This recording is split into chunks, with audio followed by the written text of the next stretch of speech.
আজ হচ্ছে সরস্বতী পুজো, তাই একটু সকাল সকাল উঠে পড়েছি। এবার ব্রাশটা করে স্নানটা আগে সেরে ফেলতে হবে, না হলে কখন যে বামুন চলে আসবে কি জানি। সকাল এখন 7:30 মতো বাজে আর আমার স্নানও কমপ্লিট। চলো উপরে গিয়ে দেখি মা পুষ্পাঞ্জলি দেবার জন্য সব রেডি করে রেখেছে। আর সিঁড়িতে উঠতে এই ময়ূরটা কিন্তু আমার হাতে আঁকা, কেমন হয়েছে অবশ্যই কমেন্ট করে জানিও। এই দেখো মা আগের দিন থেকে কিছু কিছু করে রেডি করে রেখেছে সব।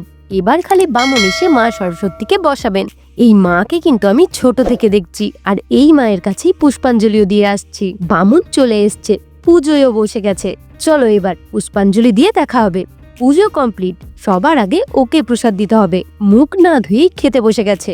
এই যে অনেক কষ্টে আমাদের ছোট্ট মা সরস্বতীকে রেডি করানো গেছে, আর ওর ছবি তুলতে গিয়ে আমি মা দিদি তো হিমশিম খেয়ে গেছি, কিছুতেই দাঁড়িয়ে ছবি তুলবে না।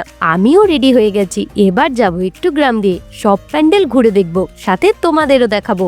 বেরিয়েছিলাম ঠাকুর দেখতে, কিন্তু 150-200 ছবি তুলে বাড়ি ফিরেছি। তাই এখন সন্ধ্যাবেলা বেরিয়েছি তোমাদের ঠাকুর দেখাবো বলে। আমাদের গ্রামে কিন্তু প্রতি বছর দারুণ দারুণ সব প্যান্ডেল হয়। সব প্যান্ডেল একটা ভিডিওতে দেখানো সম্ভব না, তাই পরের ভিডিওতে তোমাদের বাকি প্যান্ডেলগুলো দেখাবো।